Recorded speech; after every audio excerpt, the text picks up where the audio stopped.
Tom Hiddleston has decided to jump off the deep end into woke nonsense, and this is what he decided to say, that there are further steps that need to be taken in representing comic book characters' sexuality on screen.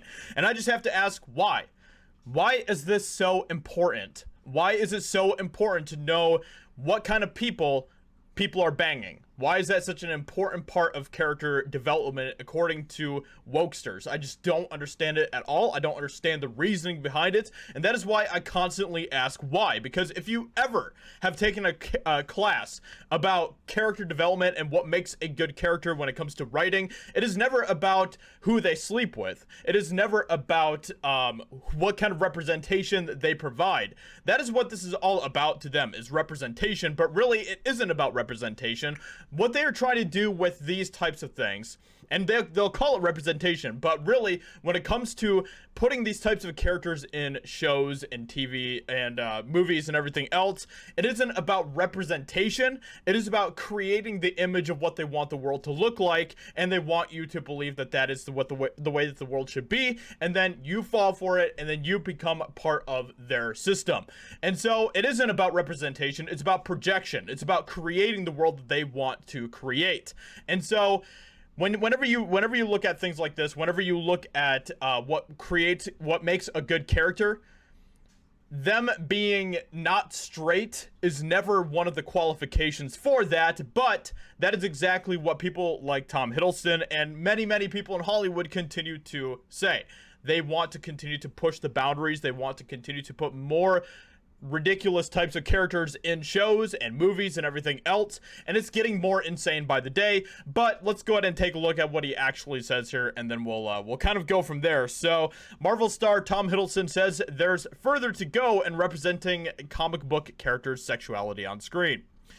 If the Disney series Loki accomplished one thing, it was establishing Tom Hiddleston's version of the titular character as a member of the alphabet community. So, and of course, the funny thing about this is that this is another situation where it's really a blink and you'll miss it type of moment in the show.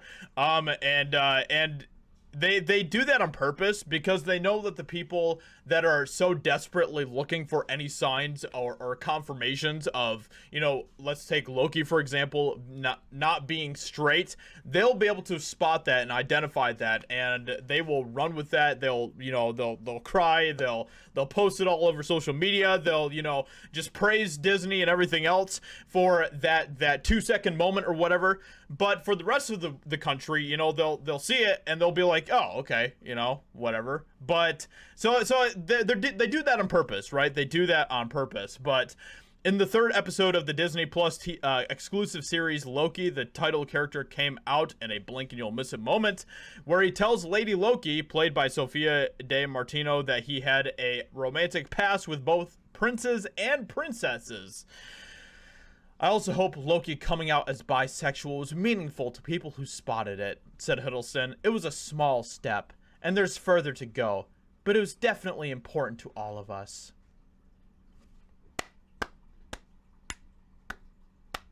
So brave, so stunning. A 2-second moment in the series, and that is what they're praising as this brave, just groundbreaking moment, but they hope that they can go further, and they will definitely continue to try to go further. Absolutely. Hiddleston's sentiments echo those of Di Martino herself, who in an interview with Variety last year likewise asserted, I remember series director Kate Herron being really passionate about it, and that she, being a bisexual woman, wanted that to be represented in the show. I think people have been waiting a long time for it. And this is why we continue to get such crappy writing from Hollywood, because they have completely missed what good storytelling is. They have completely lost the focus of what good character creation is.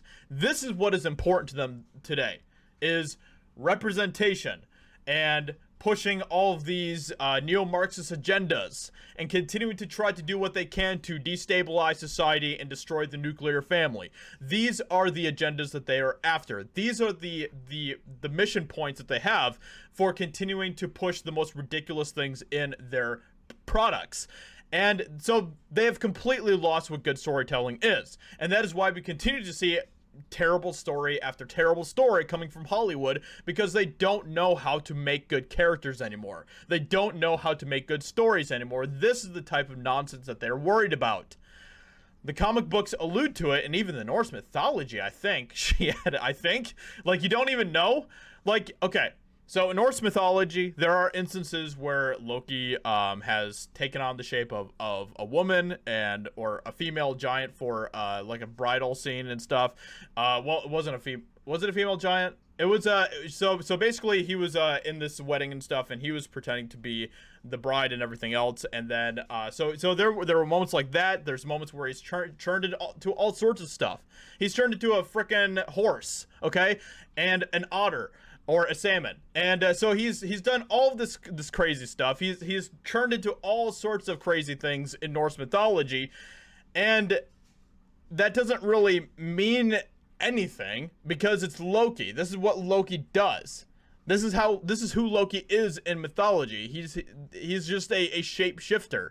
He's someone that changes his shape all the time, and he'll basically bang anything under the sun. He literally does in Norse mythology. So it doesn't mean anything, but they're continuing to, they take that, and they take that Norse mythology and they look at it through modern eyes, and they're like, oh, look, Loki from Norse mythology is part of the alphabet community. Huge win. Huge win. So ridiculous. It's been around for so long, and it was really important to her to have that in the show, but we tried not to let that affect the way we were playing it, you know? We're just playing it like it's quite natural conversation between two friends. Well, two acquaintances at that point, except you aren't, because you guys literally continue to talk about it all the time. All the time. You guys continue to talk about it, and you continue to try to push this, so you aren't just treating it as just a natural moment. So anyway, so it continues on and on and on, and this is what they're continuing to try to push, and now, you know, we have America Chavez and Doctor Strange 2, which shouldn't even be called Doctor Strange because it isn't really about Doctor Strange. It is definitely a Wanda America Chavez movie. But anyway, let me know what you think about this in the comments below. What do you think about all of this having to do with what Tom Hiddleston has to say here and everything else? They're going to continue to push the boundaries. I mean, that's the entire purpose of progressivism, is that you continue to push the boundaries and you continue to try to allow more and more depravity and more debauchery to be able to be accepted by society. And they do have very sinister reasons and goals for why they continue to do this, and really at the end of the day, it is all about getting to the point of total Marxist control and everything else, and the destruction of what creates a stable society. But yeah, so let me know what you think in the comments below. Leave a like, subscribe, all of that good stuff. I'd appreciate that a lot, and I'll talk to you all in another video very soon.